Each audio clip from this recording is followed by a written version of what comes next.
If they get through and they win their 48, 50 games, their over-under number in Vegas is 48.5. Right. If they win their 50 games, somewhere in that 4th, 5th seed, and they're healthy, they could be very dangerous. We also have to remember I'm going to tell you about Jimmy Butler trained this summer like I've seen him train back in the day. So he's completely into it. I think being into it and not having that tailbone injury helps. Also, if Kuminga can continue to unlock. That's right. That's the key. Because he's not a catch-and-shoot guy, but he's made shots last night. But here's what I would tell you about Kuminga.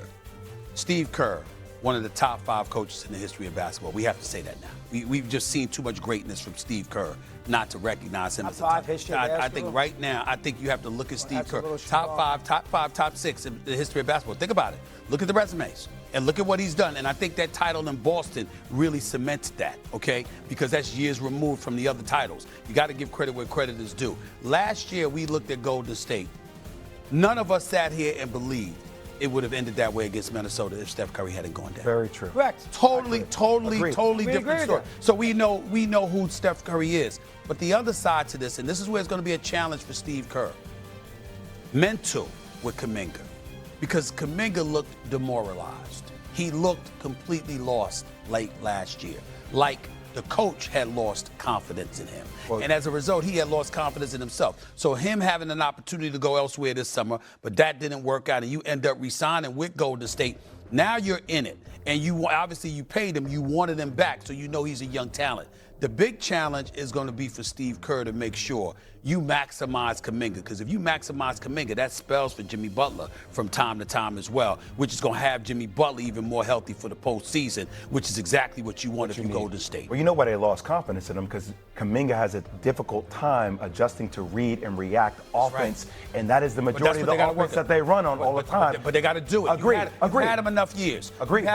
He flowed last night. I got you. You got to go in. But you had him enough years, and we're at a point in time right now with Steve Kerr and their coaching staff, who's exceptional. You've had him long enough where it should work now. It should mesh in. Let's go back to Kerr for a second. Please. Top 5 all time. Let's talk about it. Well, Riley, better coach. Phil Jackson. Phil Jackson's a better coach. Auerbach's a better coach. Okay. Popovich is a better coach. Chuck Daly is a better coach. Chuck Daddy Rich, as my man John Sally would say. Let me say, I'm not taking anything away from any of these great coaches. Top 5 though. Time out, wait a minute. I'm not taking anything away from any of these great coaches. What I'm saying to you is, tell me something they've done that Steve Kerr hasn't done. What has Steve Kerr not done? Steve Kerr's got 4 chips. The man has been 7 or 8 finals and 5 finals. One with 2 different teams. Excuse me. Phil Jackson had Jordan, Pippen, and Rodman. He had Kobe. I'm just saying. When you talk about what they had, okay. Listen. You had Phil Jackson with who he had. Okay. Pat Riley. He had Showtime. Okay. And then he won the 1 title with D Wade and Shaq and those boys, okay? He did a great job. He did a great job. No, a phenomenal job. We're talking championship. Okay, we talk about, all right? You brought up Chuck Daly. He had back-to-back titles. You understand what I'm saying? But Jordan made him miserable a few times along the way. But you had Isaiah and Dumas and Lambert and all of these boys. I'm just saying to you. No, he's wrong. Listen. How about Dr. Jack Ramsey? Where are you going to put him in the mix? I'm not putting him top 5. Oh, yes, you are. Excuse me. All the people that Doc Ramsey influenced in his influence is different than Hold on, we're not. Stop. Don't change it. Don't change it into a conversation where we're trying to disrespect anybody. We're not doing that. I'm just saying we talk about top 5. Dr. Jack Ramsey was up. Won the title down 2-0 to Philadelphia. Came back with Bill Walton and the crew and beat him. But that was the lone title. You understand? Come on now. Careful. Come on now. It's okay. So we're only basing this on the championships. That's the only reason. I'm just saying. Steve Kerr is in the discussion as a top 5 coach in the history of basketball. In the history of basketball. You got to take that out, baby. You got to take that out. All right. Anyway, got to move on to the NFL. Why, in fact, they're supposed to be so much better this year when 8-8, the kid they bring in from Portland and Phoenix is their big addition in the off year. Plus, you got no LeBron, so it's going to take a little while to get going. I expect Luka, as you said, he had everybody was yelling about him last year, A to trade, out of shape, not into it. He'll have a big year, and I think him and Reeves will be okay. They'll score.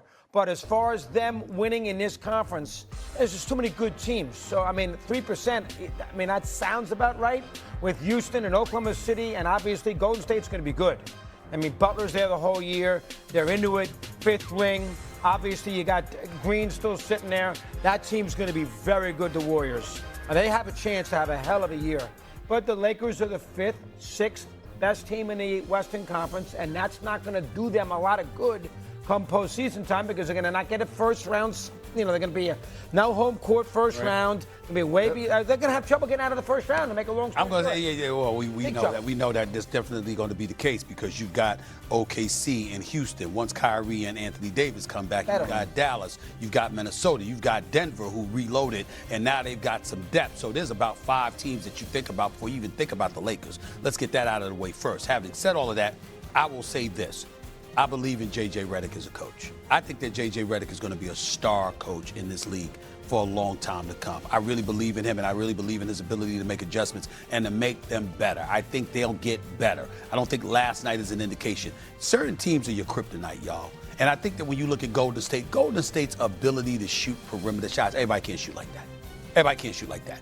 And I think that's what you got to remember. Most teams are not going to cause the problems for the Lakers that a Golden State Warriors team will cause. That's how I'm looking at that. I also want to say this. Okay. LeBron with the scatter and all of that. Listen, we all know that this is the most well-conditioned athlete, one of in the history of the NBA. He takes care of himself. I'm not saying the injury isn't serious. I'm saying that I have every confidence that he'll be able to come back and do the kind of things that we know he's capable of doing, giving you his 25 a night. That offsets some of their defensive woes because of what he's going to bring you offensively as well. DeAndre Ayton seemed clueless out there. It's going to take him a while to get going because it always takes him a while to get going. And then even then he fades and, boy, he comes back. He's like a roller coaster. We get all of that. In the end, I think we look at the Lakers. I think the one positive to peel out is that Luka was out there showing he's ready. Doing his thing. He's ready doing his thing. He's elite. So for him to come out there, and we all know what a stud Jimmy Butler is or what have you, and to see Luka just going at him or anybody else, you got to love that. Here's what I love about the Warriors. My only question about them is they're being undersized. That's it. When I looked at Houston, which we'll get into later, and I look at them starting 4 guys 6'11", when I look at OKC with their size, when I think about Dallas and their size, and you think about playoff basketball, you know that could potentially spell trouble. But I like what I'm seeing from the Warriors, and I'm going to say this. It's crazy that the man is old and everything like that. Man, I think Al Horford is a tremendous addition for Golden State. And here's why. He's smart. He's a champion. He defends, okay? And you can't leave him open. He'll make open shots. He'll make spot-up open shots. And that's going to help take some of the pressure off of Draymond Green, who's just a future Hall of Famer. I mean, the brother's just a brilliant basketball player, brilliant basketball mind. So when you look at Golden State and Kuminga, and their mission is to make sure that everybody is, your stars are getting 34 minutes or less. That's their mission, quietly, that nobody's getting more than 34 minutes. If they pull this off, that means other cats will have stepped up, and you'll have more confidence in them come playoff time if you're Steve Kerr. And that is what I think is going to bode well for the Golden State Warriors. I think the Lakers simply lost to a better team last night, a team that's tailor-made, that they're tailor-made for. And I think that's what you're seeing more than anything else because most teams can't do what the Golden State Warriors can do. But that's a little bit of the issue with the Lakers, though, S.A., is that matchups. And, you said Austin Reeves is going to be fine. I don't know about that when Austin Reeves gets pressured by guards that get up in his pocket and make him uncomfortable. He doesn't respond typically well to that. My biggest thing is LeBron is incredible at this stage of his career. I don't think LeBron coming back is going to fix those defensive issues. Right. I think those are personnel issues. J.J. Redick can try to camouflage it as much as possible. That's a personnel challenge, and that's what's going to be their biggest hindrance. Well, he's going to have personnel challenges, and listen, it's just a wish. I'm not sure it could have happened. I got to look it up and think back to whether or not it could have happened or not. It's great to see CP3 back in the Clippers uniform. Boy, would somebody like the Lakers could have used him because you need a point guard.